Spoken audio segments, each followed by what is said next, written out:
Hace unos días se lanzó una nueva cámara de Sony que vino a agregarse a su gama Cinema Line, la Sony FX2. Esta cámara generó dos cosas muy claras en el público. Por un lado, generó una gran crítica hacia Sony como marca. En primer lugar, por la falta de innovación que está presentando últimamente. Últimamente Sony nos está acostumbrando a que sus nuevas cámaras sean básicamente refritos de las cámaras que ya tiene en el mercado.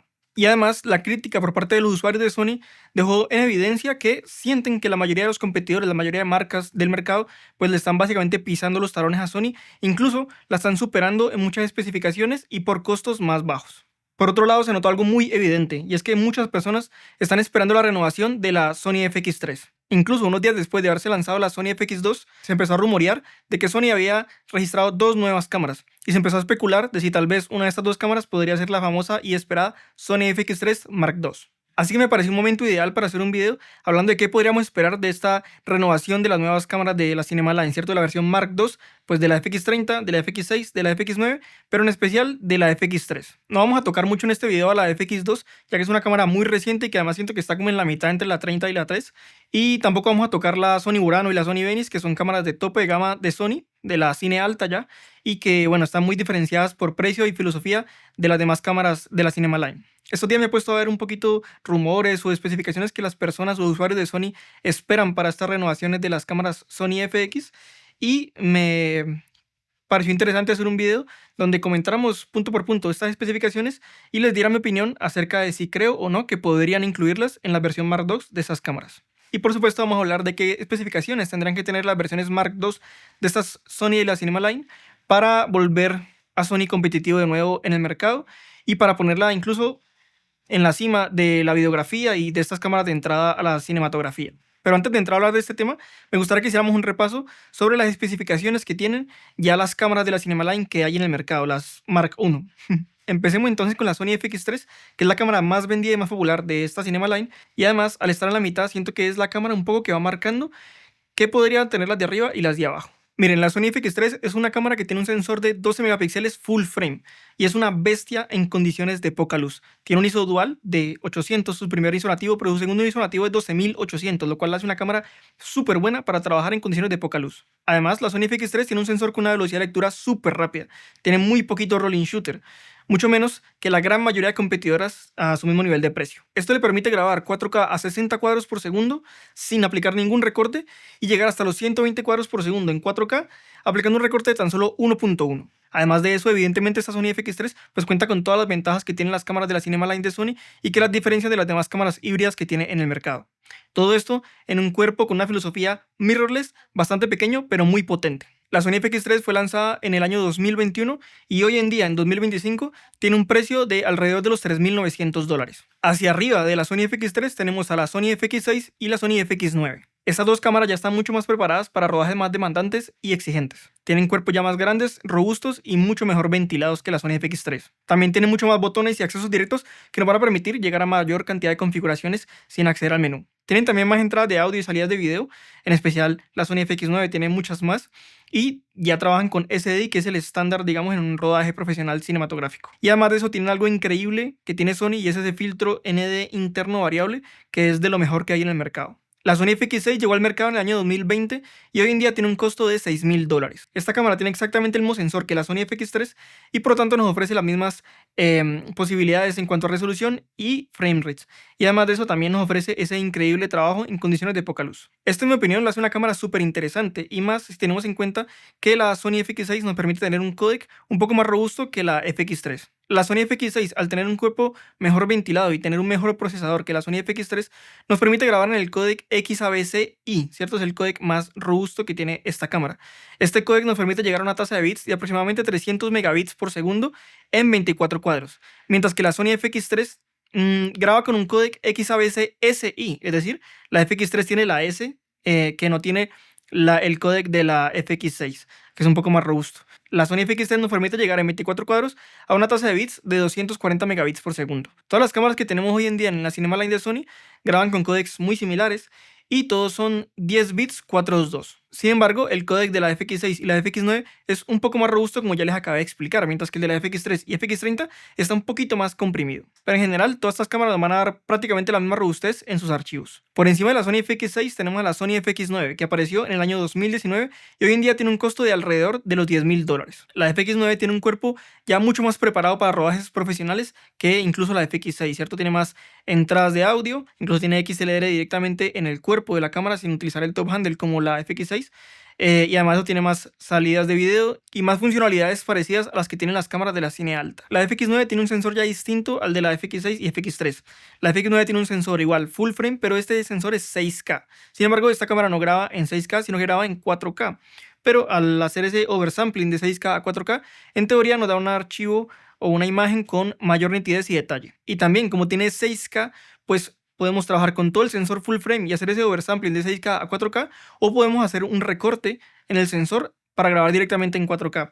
¿Qué nos permite tener esto? Pues poder grabar con Super 35, es decir, poder utilizar, por ejemplo, lentes que tengamos de cine, que sean solamente Super 35, que no puedan cubrir un tamaño sensor full frame, pero aún mantener el 4K, cosa que no pasa en la FX3 y en la FX6. En la FX3 y 6, si nosotros hacemos el recorte a Super 35, ya tenemos que bajarnos a Full HD, cosa que no pasa en la FX9. En la FX9 podemos utilizar tanto un ángulo de visión full frame como un ángulo de visión Super 35 y en ambas mantener un 4K. Sin embargo, bueno, el sensor de esta FX9 ya no es tan bueno en condiciones de poca luz como es el de la 3 y la 6. Sin embargo, sigue siendo muy bueno. Este sensor de la Sony FX9 tiene también un ISO dual que tiene un primer ISO nativo de 800 y un segundo ISO nativo de 4000. Y bueno, además el sensor de esta FX9, pues al leer todo ese sensor full frame 6K, es un poquito más lento que el de la 3 y la 6. Por lo tanto, nos puede dar un poquito más de rolling shooter si estamos haciendo ese oversampling de 6K a 4K. Y bueno, ya por debajo de la Sony FX3 tenemos a la Sony FX30, que es una cámara muy similar a la FX3, pero con un sensor Super 35. El sensor Super 35 de la Sony FX30 es de 26 megapíxeles y por lo tanto también nos podría servir para fotografía fija si nosotros queremos, aunque esta cámara, pues al ser de la Cinema Line, no tiene ni obturador mecánico ni tampoco visor. Con la Sony FX30 podemos grabar 4K hasta 120 cuadros por segundo. Podemos llegar hasta 4K 60 cuadros sin aplicar ningún recorte. Y si nos queremos ya ir a 120 cuadros por segundo, vamos a tener que aplicar un recorte de aproximadamente 1.6 sobre ese sensor que ya de por sí es Super 35. Y bueno, pues también tiene un sensor un poco más limitado que el de la FX3 y FX6 en cuanto a control del ruido y rango dinámico. La Sony FX30 tiene un sensor con doble ISO dual también, pero su primer ISO nativo es 800 y el segundo es 2500. Y listo, después de hacer este repaso sobre más o menos lo que son las cámaras de la Cinema Line que tenemos hoy en día en el mercado, pues podemos empezar a hablar de qué podría ser o qué podrían tener las versiones Mark II de estas cámaras. Si prestaron bastante atención al repaso que hicimos sobre estas cámaras, pues se van a poder dar cuenta que tienen de pronto bastantes diferencias en cuanto al cuerpo, la robustez de sus cuerpos y las posibilidades que nos ofrecen, pero no tanto en cuanto a la calidad y robustez de los archivos. Por ejemplo, el cuerpo de la FX6 y la FX9 tienen muchísimas más posibilidades y están mucho más preparados para rodajes bastante demandantes y profesionales que el cuerpo de la Sony FX3 y FX30. Pero en términos de calidad de imagen o robustez de los archivos, las cuatro están prácticamente iguales. Entonces podemos suponer que las mejorías que tengan estas cámaras que impacten a la calidad de la imagen, pues no solamente van a afectar a la Sony FX3 Mark II, sino que seguramente afecten casi de la misma manera a las demás cámaras de la Cinema Line. Por esa razón me pareció interesante pues hacer el video hablando de toda la Cinema Line y no solamente hablando de la FX3 Mark II, que sé que bueno, es la cámara que más le interesa a la gran mayoría de personas. Ok, empecemos entonces con el tema principal del video. Les voy a ir contando algunas especificaciones que según pude estar viendo en páginas de rumores y otros videos de usuarios de Sony, pues se esperan que tengan estas cámaras. Que es prácticamente seguro que tengan las versiones Mark II de las cámaras de la Cinema Line de Sony. En primer lugar, la grabación de sonido en 32 bits flotantes, lo cual nos va a dar una gran flexibilidad a la hora de hacer la postproducción de sonido si grabamos el sonido directamente a cámara. Y esto me parece súper interesante porque estas cámaras, en especial la Sony FX6 y la 9, están muy orientadas al campo documental, donde es muy probable que haya una persona que esté operando la cámara, pero que el sonido tenga que entrar directamente a la cámara. Otra cosa que yo estoy casi seguro que van a tener esta versión Mark II de la Cinema Line de Sony es la actualización de cómo se ve el menú. Creo que todas se van a homogeneizar en cuanto a cómo se ve el menú y se van a acercar más a cómo se ve el menú de las cámaras de la Cinema Alta, por ejemplo la Sony Burano, ¿cierto? Esto ya pasó, ya vino incluido en la cámara que salió hace unas semanas, la Sony FX2, y por lo tanto estoy casi seguro que va a ir a las demás cámaras de Sony. Incluso no sé si sea posible que las cámaras versión Mark I, las que ya están en el mercado, pues puedan recibir una actualización de firmware y empiezan a verse de esta manera. Si no, estoy seguro que las versiones Mark II de estas cámaras van a venir con este nuevo menú. Otra cosa prácticamente segura que Sony va a hacer con esta renovación de estas cámaras de la Cinema Line es seguir mejorando el autofoco. Hoy en día Sony sigue siendo el rey del autofoco, pero están implementando cada vez más mejoras de enfoque por inteligencia artificial y estoy totalmente seguro que estas cámaras van a venir mucho más optimizadas en este sentido. Ok, entremos a discutir un poco las especificaciones que podrían tener estas cámaras y que van a afectar directamente a la calidad de imagen. Yo sinceramente, de todos los rumores de las especificaciones que podrían tener estas cámaras que vi, el único que se me hace imposible que no incluyan en estas nuevas cámaras es que puedan grabar en 6K. Hoy en día todas las cámaras de la Cinema Line de Sony, desde la 30 hasta la 9, graban en 4K. Incluso la FX9, que tiene un sensor 6K, pero hace ese oversampling a 4K.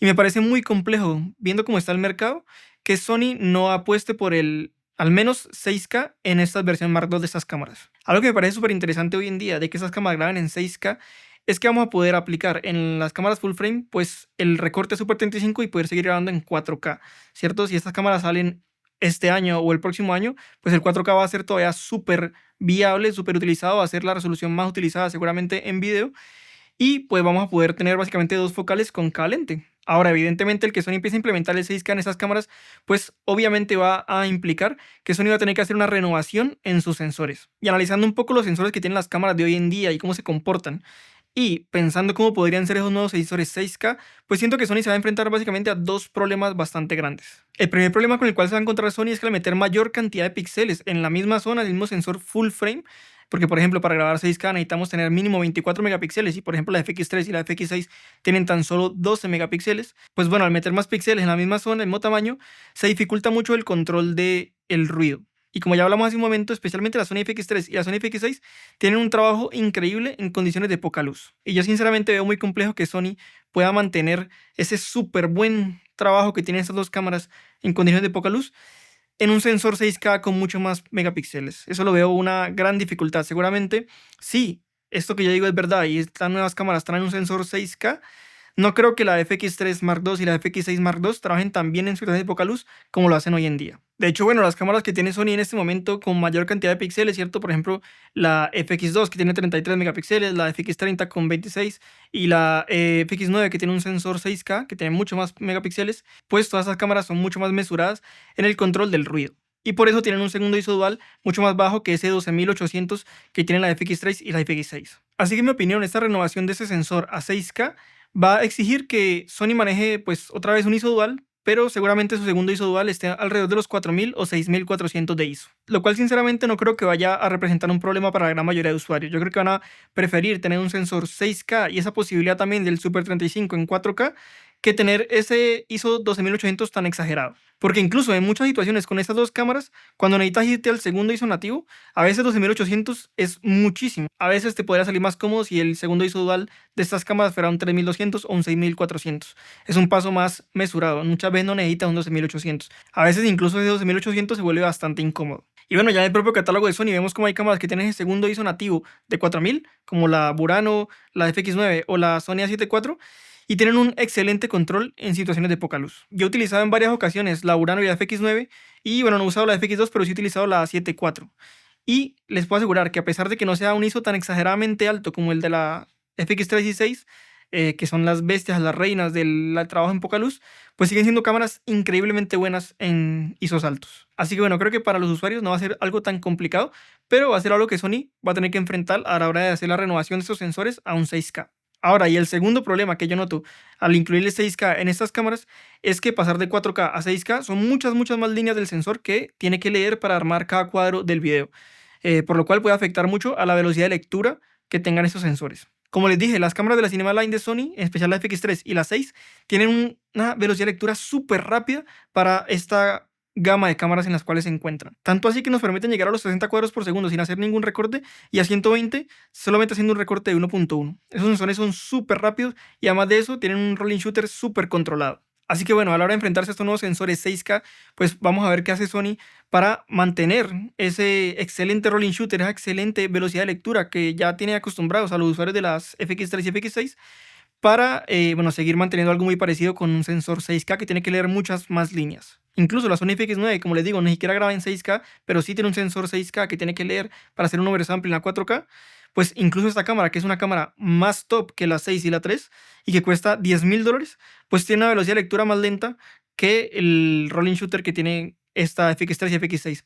Así que es un gran reto para Sony el ahora meterle más resolución a estos sensores. Sin embargo, bueno, esto no me preocupa tanto porque Sony también ya tiene bastante experiencia leyendo sensores de mucha resolución bastante rápido. Por ejemplo, la Sony Venice, que bueno, es el tope de gama de las cámaras de cine de Sony, pues tiene un sensor 8K y se lee mucho más rápido que el de la Sony FX3. Así que bueno, en teoría, pues Sony puede, pero la velocidad de lectura no solamente depende del sensor, también depende de un montón de otras cosas. Y les estoy diciendo que la Sony Venice se lee el sensor 8K súper rápido, pero pues es una cámara de 55 o 60 mil dólares, ¿cierto?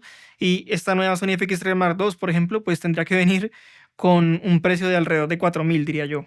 Así que bueno, este yo creo que es el principal problema que va a tener Sony al pasar a 6K, porque sí, a pesar de que ya lo ha logrado con su tope de gama, la Sony Venice, pues esa no deja de ser una cámara de cine que tiene prestaciones, tiene un cuerpo, una ventilación, un procesador que no tienen las FX3 y FX6. Incluso la Sony Burano, que cuesta $25.000, es decir, está muy por encima en gama y línea de esta FX3 y FX6, pues en leer su sensor 8.6K es más lento que lo que se tarda en la FX3 y FX6 en leer el sensor 4K que tienen ellas.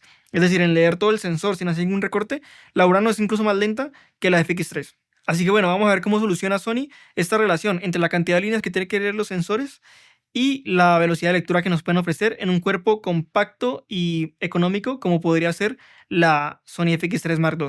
Digo económico, pues evidentemente comparándolas con las gamas de cine de Sony. Vale, ya pasando a otra cosa, pero continuando con el tema de la resolución, yo les comentaba en el video que hice sobre la FX2 que me parece que Sony tiene muy juntas en cuanto a al menos prestaciones de calidad de imagen todas estas cámaras, en especial entre la 3 y la 9. Me parece que podrían empezar a implementar cosas que las empiecen a separar también un poquito con respecto a la calidad de imagen, que la diferencia no solamente sea por el cuerpo. Me parecería interesante que la Sony FX3 y la Sony FX6 vinieran con este nuevo sensor 6K del que estamos hablando, pero ¿qué tal? Podría meter en el cuerpo de la Sony FX9, pues podrían meterle el sensor 8.6K que tiene la Urano. ¿Qué tal? Podría justificar aún más ese salto de precio de los 6.000 de la FX6 a los 10.000 de la FX9. Y podrían diferenciar a la FX9 de la Sony Urano, pues bueno, en que la Sony Urano tiene un cuerpo muchísimo más robusto y mucho más preparado para un rodaje profesional que la FX9. Se siente incluso con una calidad de construcción muchísimo mejor. Pero además de eso, la Sony Urano es capaz de grabar en el RAW de Sony, en el XOCN, ¿cierto? Mientras que podrían seguir manteniendo el códec XAVCI para la Sony FX9, pero con el mismo sensor 8.6K de la Urano. ¿Qué tal ven eso? ¿Podría ser una buena forma de diferenciarlo de la 6 y la 3 o no? Pero bueno, habría que ver porque como les dije hace un momento, la velocidad de lectura de la Sony Urano en todo su sensor 8.6K full frame, pues es más o menos parecida a la lectura que tiene ahorita el sensor 6K de la FX9, ¿cierto? Y por lo tanto, ese sensor 8.6K en el cuerpo de la Sony FX9, que es más pequeño, peor ventilado y que tiene menos capacidad de procesamiento que el de la Sony Urano, pues bueno, tal vez sea inviable. Bueno, ahí cabe resaltar que yo aquí estoy hablando un poco sobre rumores, especulaciones que yo vi en internet sobre qué podrían tener estas dos cámaras y estoy más o menos dándoles mi opinión, pero evidentemente no tengo información de nada y estoy hablando cosas que podrían ser imposibles de aplicar a la realidad, ¿cierto? Aquí estamos poco conversando de lo que podría ser el futuro de esta Cinema Line. Déjenme ahí en los comentarios ustedes qué creen que podrían tener estas nuevas cámaras de la Cinema Line de Sony, la versión Mark II de la Cinema Line.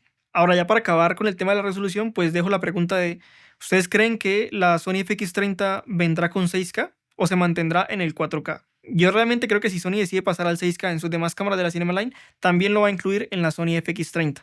Siento que el simple hecho de que la Sony FX30 tenga un sensor más pequeño que la Sony FX3 y esté un poco limitado en cuanto a los frame rates que nos permite tener, pues ya es una justificación suficientemente válida como para justificar esa diferencia de precio. Y además, incluso el sensor que tiene la Sony FX30 hoy en día, pues es de 26 megapíxeles, por lo cual, en teoría, podría grabar 6K, al menos la cantidad de píxeles las tiene. Así que bueno, habría que ver si existe esa posibilidad. Vale, suponiendo que Sony pueda solventar esos dos problemas que les mencioné que tendría pasar al 6K con estos sensores de las Mark II de su Cinema Line, pues hablemos un poco de cuáles podrían ser los frame rates que nos permitiría grabar estas cámaras. Teniendo en cuenta nuestra suposición de que en el cuerpo de la Sony FX3 Mark II habría un sensor full frame pero 6K, ¿cuál sería la velocidad máxima de cuadros a la cual nos permitiría llegar ese sensor 6K sin aplicar ningún recorte? ¿Tendríamos tal vez un 6K a 60 cuadros por segundo? ¿O incluso un 6K 120 cuadros por segundo? Miren, yo realmente siento que 6K a 120 cuadros por segundo sin aplicar ningún recorte sería directamente imposible. Prácticamente no hay ninguna cámara en el mercado que grabe 6K a 120 cuadros por segundo. La única cámara que a mí se me viene a la cabeza que es capaz de hacer esto es la Red Raptor, que es capaz de grabar no 120 sino 160 cuadros por segundo en 6K y es capaz de grabar 120 cuadros por segundo en 8K. O bueno, la Venice es capaz de grabar, si no estoy mal, 5.5K en 120 cuadros por segundo también. Pero claramente son cámaras que están supremamente alejadas en cuestión de precio y de gama a cualquier cámara de las que estemos hablando en este video. Así que creo que es absurdo compararlas, por lo cual el 6K a 120 cuadros por segundo siento que está totalmente descartado en la futura Sony FX3 Mark II. Ahora, un 6K a 60 cuadros por segundo sin aplicar ningún recorte sí lo veo un poco más posible. Y me parece una oportunidad súper buena que podría aprovechar Sony para volver a dar un puñetazo en la mesa, ofreciendo un 6K a 60 cuadros por segundo, así como siento que lo hizo en el 2020 cuando ofreció 4K 120 cuadros por segundo sin aplicar prácticamente ningún recorte, porque 1.1 es un recorte muy pequeño, en su Sony A7S3. Porque pues bueno, yo realmente no conozco tanto las especificaciones de las cámaras que hoy hay un día en el mercado, no estoy tan enterado, tan en la actualidad, pero que yo recuerde, la única cámara por más o menos esta gama de precios, es decir, 4.000 o 6.000 dólares, que pueden ser los precios de la FX3 y FX6, pues la única cámara que se me ocurre que puede grabar 6K 60 cuadros por segundo sin aplicar ningún recorte es la Canon R3. Ahora, me parece un poco más complejo que Sony llegue a ofrecer ese 6K 60 cuadros full frame sin recorte.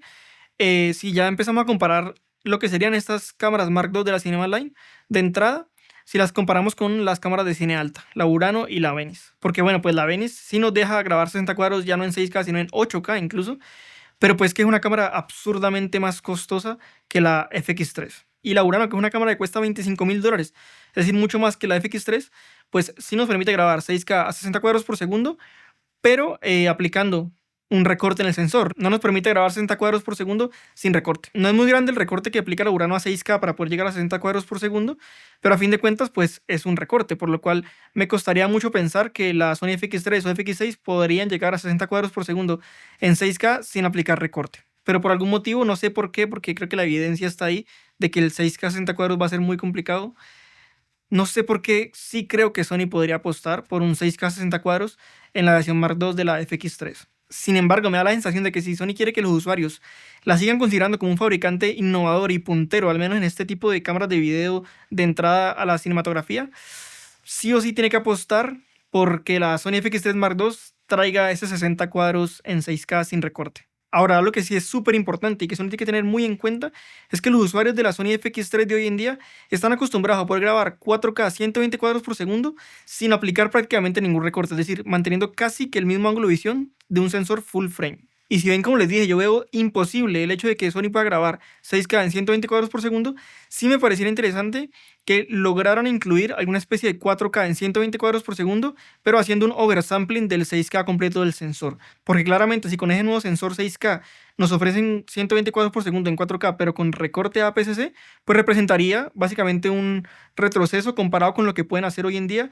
las Sony FX3 y FX6. Entonces me parece que un buen trato que se podría hacer ahí es leer todo el sensor 6K en 120 cuadros por segundo, pero hacer una especie de oversampling a 4K. Incluso lo veo bastante posible si tomamos en cuenta, por ejemplo, lo que es ahorita la Sony A9 III, ¿cierto? Es una cámara que tiene un sensor 6K, que no graba en 6K, sino en 4K, oversampleado, ¿cierto? Hace un oversampling de 6K para tener una resolución de 4K en el archivo, pero es capaz de leer lo suficientemente rápido ese sensor para llegar a los 60 cuadros por segundo, oversampleando.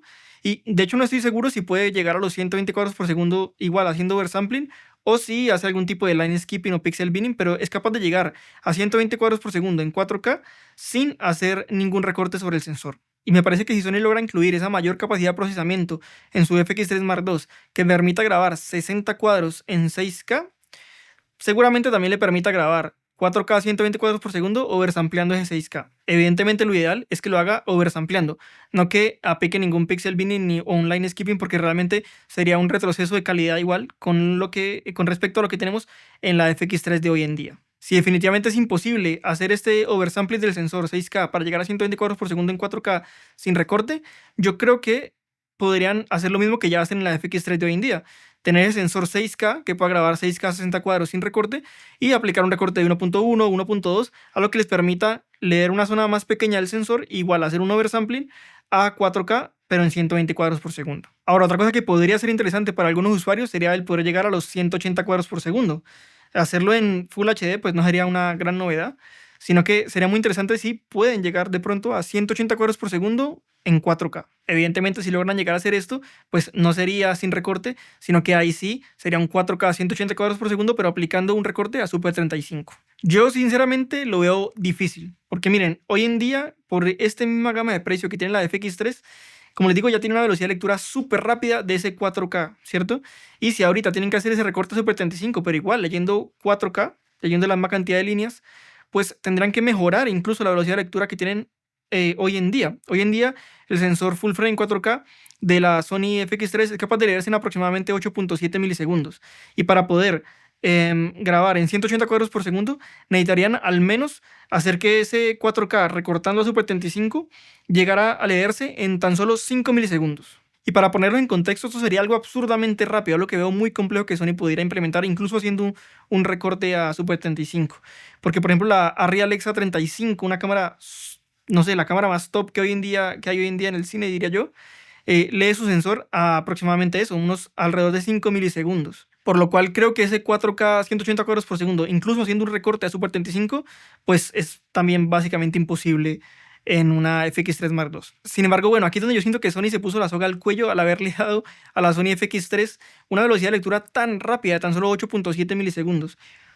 Porque, pues, si este nuevo sensor 6K, al tener que leer mayor cantidad de líneas, es lento, es más lento que esos 8.7 milisegundos, seguramente la mayoría de usuarios se van a empezar a quejar de que esa cámara va a tener más rolling shooter. Entonces yo creo que para que no se le quejen, Sony va a tener sí o sí que llegar a algo muy parecido a esos 8.7 milisegundos de lectura en ese nuevo sensor 6K.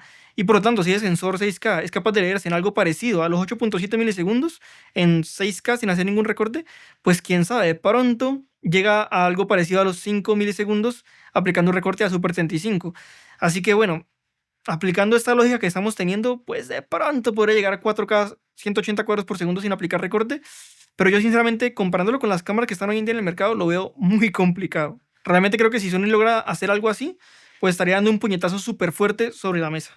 Lo veo bastante difícil y también de hecho lo veo un problema que en serio pueden tener, porque más allá de los 180 cuadros por segundo en 4K, pues algo que sí o sí tiene que ocurrir es que el sensor sin recorte en 6K se lea lo suficientemente rápido como para que los usuarios no noten un retroceso con respecto al rolling shooter que ya tienen en la FX3, que es muy bueno. Entonces, ya cerrando este apartado de los frame rates, ¿qué considero yo en serio que vamos a tener en esta FX3 Mark II? Pues miren, yo considero que posiblemente lleguemos a 6K en 60 cuadros por segundo sin recorte. Sería muy decepcionante que llegara a un 6K tan solo hasta 30 cuadros por segundo. Si no, seguramente ya 4K 60 cuadros, haciendo oversampling de todo el sensor. Y bueno, los 120 cuadros por segundo realmente no creo que lleguen haciendo un oversampling de todo el sensor. Yo creo que vamos a tener 4K 120 cuadros por segundo, pero aplicando un recorte parecido al que tenemos ahora, de 1.1 o 1.2. Ahora les dejo la pregunta, ¿podrían, teniendo el mismo sensor, por ejemplo la FX6 y la 9, pero teniendo cuerpos mejor refrigerados y con mayor capacidad de procesamiento que la FX3, separarse un poco en cuanto a las posibilidades que nos den en frame rates? Es decir, permitirnos llegar a frame rates más altos que el de la FX3. Esto podría ser interesante también para separar un poco más en posibilidades en calidad de imagen que nos pueden dar las Sony FX más altas con respecto a las Sony X más baratas. Vale, ya que nos metimos en el tema de la velocidad de lectura del sensor y que mencionamos a la Sony A9 III, que es una cámara que tiene Global Shooter, hablemos un poco de esta característica. Ya que lo que he visto en internet es que muchos usuarios piensan que la Sony FX3 Mark II va a tener Global Shooter, pues básicamente por el simple hecho de que Sony sacó la A9 III hace unos años. Para los que no sepan qué es el Global Shooter, pues bueno, cuando una cámara o un sensor es Global Shooter, lo que significa es que puede leer toda la línea del sensor al mismo tiempo. Mientras que las cámaras que son Rolling Shooter, que son la gran mayoría de cámaras, lo que hacen es una especie de barrido por la línea del sensor para poder ir leyendo y armando cada cuadro de tu video, ¿cierto? Por lo cual, bueno, cuando las cámaras tienen un Rolling Shooter relativamente lento, pues se puede generar, cuando hay mucho movimiento o cámara en mano, se puede generar el famoso efecto gelatina, ¿cierto? Mientras que las cámaras que tienen Global Shooter, pues eliminan por completo el efecto gelatina. En este momento, todas las cámaras de la Cinema Line de Sony, incluyendo la Sony FX3, tienen Rolling Shooter. Sin embargo, como hace unos años apareció esta Sony A9 III, pues muchos usuarios piensan que la Sony FX3 Mark II podría tener Global Shooter. La opción de tener Global Shooter en una cámara de video, pues es algo súper interesante porque básicamente pues eliminamos el efecto gelatina, ¿cierto? Algo muy incómodo, algo no deseado en el video. Sin embargo, yo realmente veo bastante complejo que Sony pueda incluir esta característica en una Sony FX3 Mark II.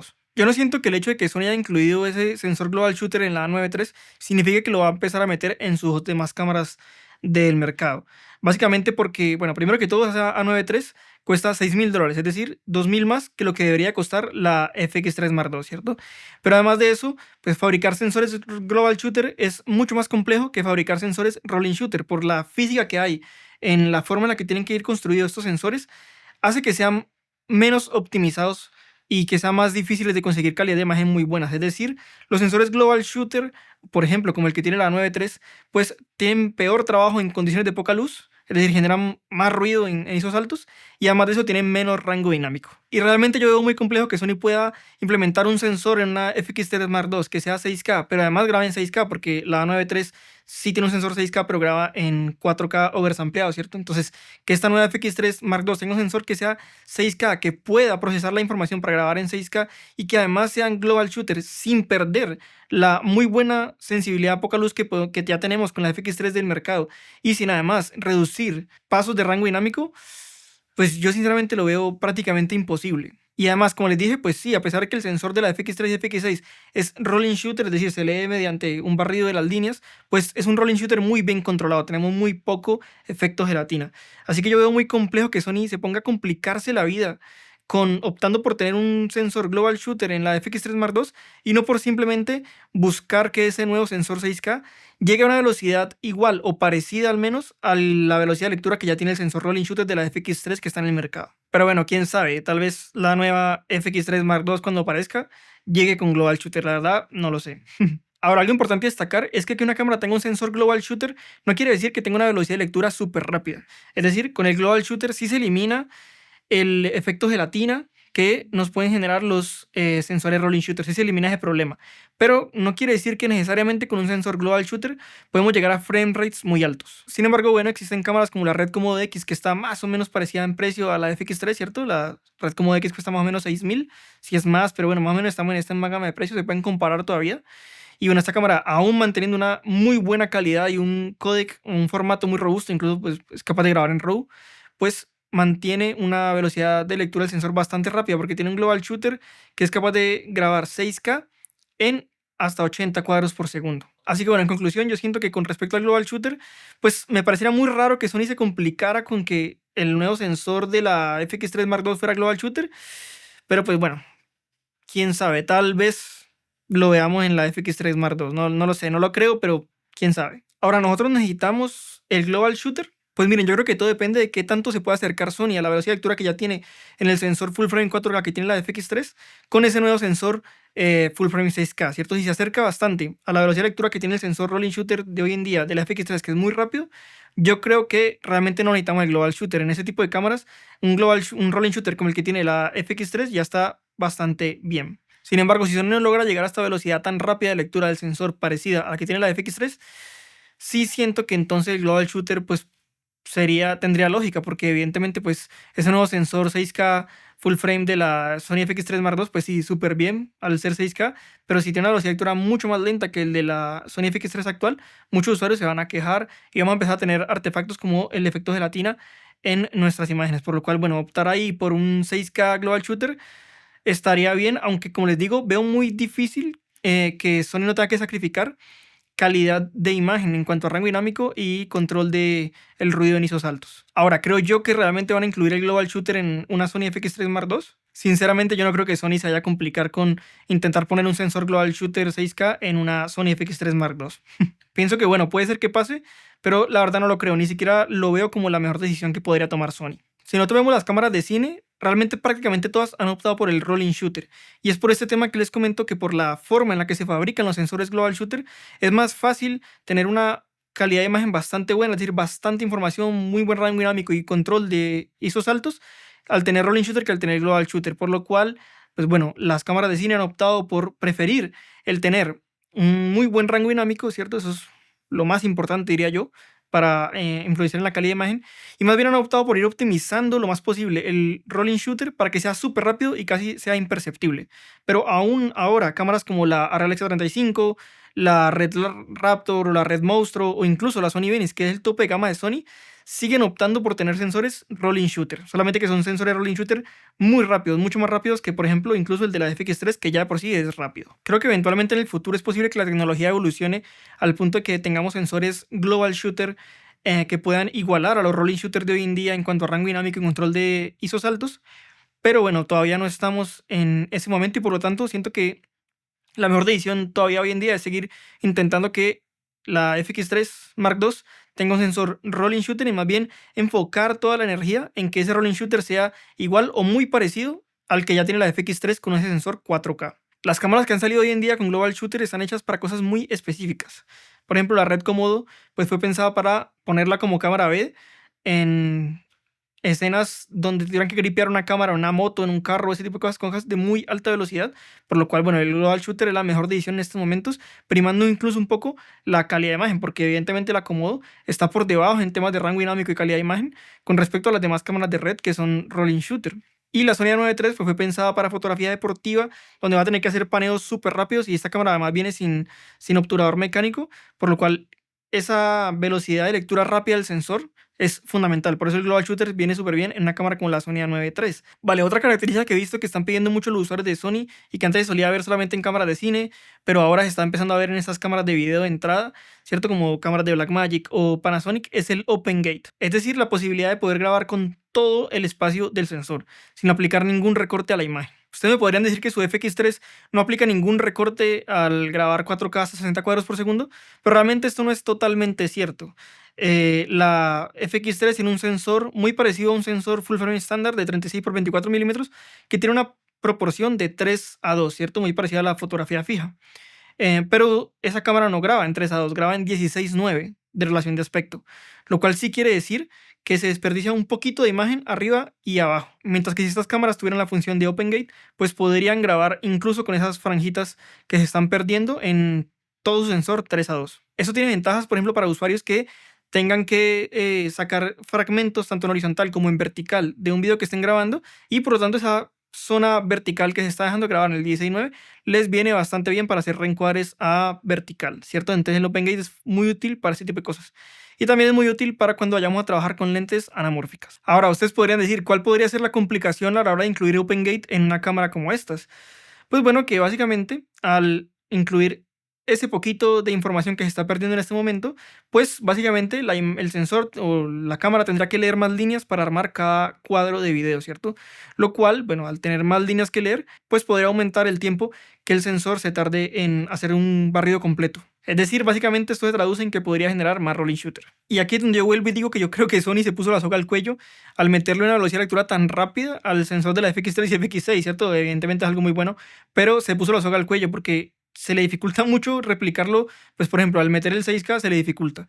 Y ahora, por ejemplo, para meter cosas como el OpenGate también se le puede estar dificultando. Porque miren, fabricantes como Blackmagic o Panasonic, pues realmente no ofrecen una velocidad de lectura del sensor tan rápida, por lo cual los usuarios ya están habituados a más o menos tener rolling shooter, ¿cierto? Son cámaras que tienen esto medio controlado, pero no igual de bien que la Sony FX3, por ejemplo.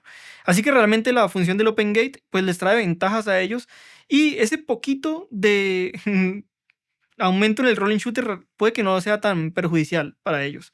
Mientras que puede que usuarios que de la FX3 que sí están acostumbrados a tener un muy buen rolling shooter, pues bueno, ese aumento en el rolling shooter que puede tener el tener un poquito más de imagen verticalmente, ¿cierto? El tener OpenGate, pues sí lo vean como algo malo, algo que no quieren. Si ustedes son usuarios de Sony, les dejo la pregunta. ¿Preferirían tener el OpenGate así les dé un poquito más de rolling shooter? En mi opinión, totalmente preferiría tener OpenGate así me dé más rolling shooter. No tiene sentido realmente el no incluirlo, más allá de un tema un poco de marketing o de evitar una polémica. Porque realmente si tú tienes la posibilidad de grabar OpenGate, pues listo, la activas, grabas OpenGate, se te incrementa un poquito el rolling shooter, pues listo, es un precio a pagar, a ti te interesa el OpenGate, pero si desactivas el OpenGate y vuelves a grabar en 16:9 como podrías grabar hoy en día con una FX3, pues la velocidad de lectura tendrá que volver a tener básicamente la misma velocidad que está teniendo ahora. Así que realmente no es que el rolling shooter se esté haciendo mayor, simplemente se está haciendo más evidente solamente cuando utilicemos la función de OpenGate. Pero siento que Sony, pues para evitarse críticas un poco de alguien que utilice el OpenGate, pues mejor deciden no incluirlo, al menos en las cámaras de hoy en día. Vale, pasemos a algo que yo creo que Sony podría mejorar, incluso en las cámaras que ya están en el mercado, simplemente con una actualización de firmware. Y es el hecho de acercarnos de verdad en estas cámaras que se llaman Cinema Line, pues de verdad acercarnos a funcionalidades que en un rodaje profesional, donde tienes un equipo que trabaja alrededor de la cámara, son importantes. Cosas como que, por ejemplo, en una cámara de cine, tú puedes configurar de forma muy específica y detallada cómo quieres que salga la información por el HMI, ¿cierto? Si quieres que por el HMI salgan las líneas de encuadre o si no, si quieres que salga algún tipo de información del nombre del archivo, si quieres que tenga un marquito con toda la información que tienes, si quieres que solamente te salga la imagen full y ya, sin ningún tipo de datos, si quieres que aparezcan las líneas guías, si quieres que aparezcan los tercios, tú puedes encender y apagar de forma muy personalizada cómo quieres que salga la imagen de video. Y esto es súper importante porque realmente de esa manera, pues te cercioras que las personas que van a estar viendo los monitores en un rodaje como el DIT, el director, el cliente, pues solo vean lo que necesitan realmente. Mientras que en cámaras como la Sony FX3 o la Sony FX30, pues estas configuraciones son prácticamente inexistentes. Otra cosa que me encantaría que Sony hiciera en estas cámaras es mejorar la variedad de herramientas de medición de la exposición que tienen. Es cierto que normalmente estas cámaras están pensadas para que uno utilice un monitor externo, pero pues tienen pantalla para algo. Sería genial que Sony incluyera herramientas como el waveform o el false color en sus cámaras. Es cierto que el waveform se encuentra en la FX3 y FX9, pero las FX3 y FX30 no tienen. Y a mí el false color es una herramienta que me encanta, es la herramienta que utilizo casi siempre para hacer la exposición en video y que fabricantes como Arri, Red o Blackmagic utilizan e implementan mucho en sus cámaras. Incluso la Blackmagic Pocket 4K, que es la cámara con la cual yo estoy grabando este video, que es una cámara de menos de $1000, tiene false color. Vale, sigamos con la siguiente característica que he visto que algunas personas están pidiéndole a Sony que tenga la nueva FX3 Mark II. Y es que tenga el filtro ND interno variable que tiene la FX6 y la FX9 dentro del cuerpito de la FX3 Mark II. Miren, siento decepcionarlos, pero yo creo que es imposible que se implemente este sistema ND variable interno dentro del cuerpo de la FX3 Mark II. En primer lugar, porque es un factor muy importante que diferencia la FX3 de la 6 y la 9. Es algo definitorio a la hora que una persona decida invertir más dinero en la 6 y la 9, en especial porque, como ya hemos hablado, las diferencias en calidad de imagen no son tan grandes. Y ese filtro ND variable interno es algo súper vital que las personas valoran y por la cual pagan más dinero por estas dos cámaras. Pero así Sony quisiera meterlo, a mí me parece un reto técnico casi imposible de solucionar la posibilidad de meter en una cámara tan pequeña como la FX3, pues ese sistema de filtros ND interno. Otras marcas como Blackmagic han podido incluir ese sistema de filtros ND interno dentro de cámaras pequeñas, por ejemplo la Blackmagic Pocket 6K Pro. Este sistema de filtros es un poquito diferente. Ese es un sistema de filtros sólidos de 2, 4 y 6 pasos, mientras que el ND de Sony es un ND variable súper increíble. Pero pues la 6K Pro tiene una montura EF, ¿cierto? Una montura que tiene una distancia de brida mucho más grande que la montura E de Sony, lo cual hace más fácil que puedan incluir este sistema de filtros sólidos en la cámara. Canon también tiene cámaras de este precio con ND internos en la cámara, pero ya son cámaras un poquito más grandes que la FX3. Así que yo creo que definitivamente eso es una característica que no vamos a ver en la Sony FX3 Mark II. O evidentemente en la 6 Mark II y en la 9 Mark II lo vamos a seguir teniendo, ¿cierto? Primero por un tema físico de que el cuerpo de la FX3 es muy chiquito y segundo porque me parece que de verdad si la FX3 Mark II viniera con un sistema de filtros ND interno en ese cuerpito y como la calidad de imagen es tan parecida al de la 6 y la 9, a mí me parece que de verdad uno se plantearía si así tuviera los $6000 si irse por una FX6. Vale, otra cosa que muchas personas están diciendo que quisieran que tuviera la nueva FX3 Mark II es la posibilidad de grabar RAW interno, ¿cierto? Es decir, la posibilidad de grabar en el XOCN, que es el RAW de Sony. En este momento en el catálogo de Sony, solamente la Sony Venice y la Sony Urano, que son las dos cámaras de más alta gama de la Cinema Line, tienen la posibilidad de grabar en XOCN, que es el RAW de Sony, ¿cierto? Este RAW de Sony, al igual que el RAW de Blackmagic o de Rec, pues se puede comprimir, tiene diferentes valores de compresión pero manteniendo el formato RAW. Y de hecho es una característica que al parecer Sony ve como algo muy importante y definitorio de entre las gamas de estas cámaras, porque no solamente es que estas dos cámaras sean las únicas que tienen la posibilidad de grabar en RAW, sino que además la Burano, que es una cámara de $25.000, solamente puede grabar en el RAW más comprimido. Si queremos ir al nivel medio o al nivel de menos compresión, tenemos que irnos directamente a una Venice. Entonces, creo yo que podrían de pronto incluir la posibilidad de grabar en XOCN en una nueva FX3 Mark II. Pues no sé por qué, extrañamente a la hora de hacer este video, creo que tal vez sí. O sea, me parece raro, en otros momentos habría dicho que no. Justamente porque Sony lo tiene como si fuera algo invaluable, pues tanto así que incluso la Burano no graba sino en el más comprimido. Pero extrañamente me estoy planteando que podría ser que Sony tenga un cambio en esta filosofía y sí incluyan la grabación RAW interno en este tipo de cámaras. Lo digo más que todo porque hay marcas como Blackmagic o Canon que ya tienen la posibilidad de grabar RAW interno en cámaras que cuestan básicamente lo mismo que una FX3 o incluso mucho menos. O sea, de hecho Blackmagic tiene la Pocket 4K que es capaz de grabar en RAW, incluso en la versión menos comprimida del RAW, en una cámara que cuesta menos de $1.000. Así que en mi opinión yo no creo que Sony quiera realmente incluir esta característica del RAW interno en cámaras como una Sony FX3, pero por simple presión del mercado pueda que lo haga, pueda que se plantee hacer ese cambio de filosofía. Ahora, o al menos qué tal que este sea otro factor que Sony pueda utilizar para separar un poquito más a la FX9 de las demás, ¿cierto? ¿Qué tal si, por ejemplo, pues de estas que estamos hablando entre la 30 y la 9, pues solamente le dan el XOCN a la FX9, simplemente con un sensor de menos prestaciones que la Urano, por ejemplo, y así la separan de gama? También creo que puede ser un factor a considerar si Sony quiere diferenciar un poco más a la 9 de la 6. Y bueno, pues esas fueron las especificaciones que yo me puse a ver en los rumores y en los comentarios que dan los usuarios de Sony que podrían tal vez tener las versiones Mark II de estas nuevas Cinema Line, especial la de FX3 Mark II. Y bueno, les di mi opinión acerca de cada una de ellas. Ahora, resumiendo, ¿qué pienso yo entonces que va a tener la nueva Sony FX3 Mark II?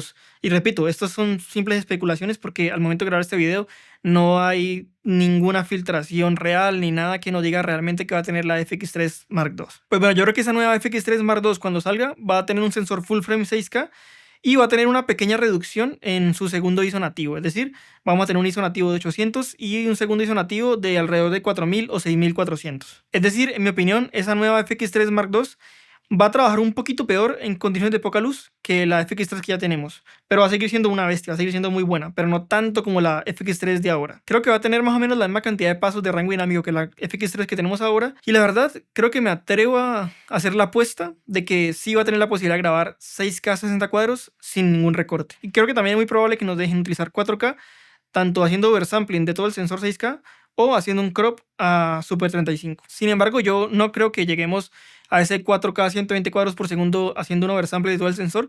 Yo creo que sinceramente lo que nos van a dar es un recorte parecido al que ya tenemos en la FX3 de ahora, ¿cierto? Un recorte 1.1, 1.2 sobre el sensor full frame y en ese recorte pues le van a hacer un oversampling para llegar a los 4K 120 cuadros por segundo. Y sinceramente no creo que vaya a tener 180 cuadros por segundo ni siquiera aplicando un recorte a Super 35. Tal vez incluso si trabajamos en Full HD. Y pues en mi opinión yo creo que sí vamos a tener la función de Open Gate y estoy prácticamente seguro que vamos a seguir teniendo un sensor rolling shooter. Sin embargo, no creo que sea un sensor rolling shooter tan rápido como el de la FX3 que tenemos hoy en día en el mercado. Yo creo que va a ser un rolling shooter un poquito más lento. Así que creo que en esta nueva FX3 Mark II, pues para tener ese sensor 6K, sí vamos a perder un poquito de ese control del rolling shooter que tiene la FX3 actual. Creo que evidentemente no vamos a tener un sistema de filtros ND interno en el cuerpo de la FX3. Y si me tocara hacer una apuesta, diría que tampoco vamos a tener la posibilidad de grabar RAW interno. Y bueno, pues con respecto a la versión Mark II de las demás cámaras de la Cinema Line, pues yo creo que la FX6 va a seguir teniendo el mismo sensor que la FX3. Sin embargo, en un cuerpo más robusto, con más prestaciones, y seguramente también nos den alguito de más por tener un mejor procesador y una mejor ventilación. Con la FX9 y la FX30 sí estoy un poco más a la deriva. No sé si van la FX9, por ejemplo, a tener el sensor de la 6 y la 3, o si también van a hacer un nuevo sensor distinto para el de la FX9, o si incluso le meten el sensor de la Urano, por ejemplo. Pero si me lo preguntan a mí, yo creo que va a ser el mismo sensor de la FX6, pero la van a separar un poquito más con algún códec más robusto, o van a mirar qué le meten al cuerpo para que sea más interesante que la FX6 y justifique costar $4.000 más. Incluso me atrevo a pensar que puede que Sony quite una de estas cámaras, es decir, puede que la 6 la suba un poquito de precio y la separe un poquito más en cuanto a prestaciones con respecto a la FX3 que está ahora, y la FX9 la eliminen del catálogo, por ejemplo. Y con respecto a la FX30 Mark II, creo que va a seguir evidentemente teniendo un sensor Super 35 y va a tener algún recorte en prestaciones con respecto a la FX3. Y bueno, pues eso fue básicamente lo que yo opino sobre el futuro de la Cinema Line de Sony. Ahora, estas prestaciones que yo digo que creo que va a tener la Sony FX3 Mark II son suficientes como para satisfacer a esos usuarios ansiosos de innovación que esperan que Sony se vuelva a posicionar como la marca pionera y líder de este mercado de cámaras de $4,000 o $5,000 para video. Pues sinceramente no, es decir, sinceramente no creo que Sony logre tener el titular de haber vuelto a ser la líder rotundamente, es decir, que rompa el mercado como en algún punto hace unos 5 años se sintió, ¿cierto? Es decir, las prestaciones que yo les comenté hace un momento, que yo creo que va a tener la FX3 Mark II, me parece que él haría una cámara súper válida, una muy buena renovación. Me parece que esa Sony FX3 Mark II volvería a romper el mercado en ventas, volvería a ser la cámara líder en este tipo de prestaciones para video, pero no creo que sean suficientes mejoras como para quitar esa sensación de falta de innovación de Sony y hacer sentir que volvió a estar muy por encima de las demás marcas del mercado. Yo creo que para hacer que Sony vuelva a dar la sensación de que rompió por completo el mercado, no necesariamente en ventas, porque estoy seguro que la FX3 Mark II va a volver a ser la líder en ventas con respecto a los demás fabricantes, sino en cuanto a sensación de innovación y de poder sobre el mercado, pues la verdad yo siento que Sony tendría que sí o sí salir a hacer el lanzamiento de esta cámara con un titular muy llamativo, un titular como que, por ejemplo, si le incluyan el RAW interno a estas cámaras o que lograran hacer un muy buen sensor con Global Shooter. Algunos de estos titulares creo que serán lo suficientemente rotundos y llamativos como para dar la sensación de que Sony de verdad innovó un montón. O bueno, que vengan con algo extraño, pero que también sirva como un titular muy llamativo, como por ejemplo, yo que sé, el triple ISO de la Canon C400, ¿cierto?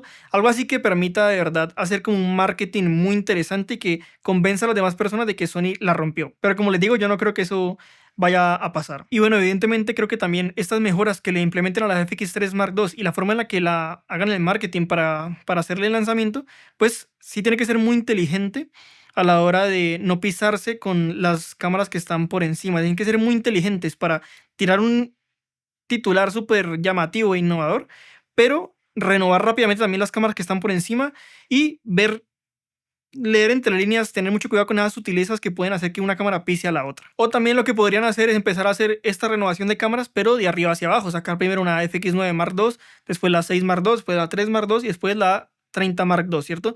Eso tiene sentido con respecto a cómo fueron saliendo esas cámaras, ¿cierto? La FX9 en 2019, la FX6 en el 2020, la FX3 2021 y la FX30 2022. Esto creo que sería lo más lógico a la hora de hacer estos nuevos lanzamientos. Pero sinceramente creo que con el lanzamiento de la FX2 que salió hace unas semanas fue tan evidente el hecho de que los usuarios están esperando muy ansiosos el hecho de una FX3 Mark II que no creo que Sony se permita esperar tanto tiempo, primero renovando una FX9 y una FX6, que son cámaras por mucho menos vendidas que la FX3. Y bueno, nada, pues eso fue todo por este video. Espero les haya gustado y les haya ayudado mucho. Déjenme en los comentarios qué piensan ustedes de cómo podría ser la nueva FX3 Mark II y cómo podría evolucionar en general este catálogo de las gamas Cinema Line de Sony. Algo que se me olvidó mencionar antes en el video es que cuando aparezca la renovación de estas cámaras, cuando aparezca la versión Mark II, pues las cámaras que ya están, la Mark I, las que están en el mercado, pues van a bajar de precio y siguen siendo cámaras súper válidas aún hoy en 2025, tal vez no tan innovadoras como cuando aparecieron, pero sí siguen siendo cámaras muy buenas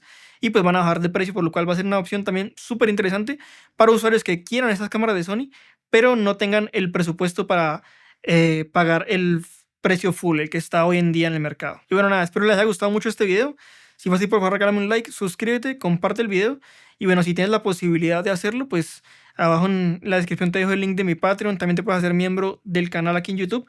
Que bueno, siento que estas dos formas son una posibilidad que puede tener el canal en el futuro para volverse poco a poco sostenible económicamente.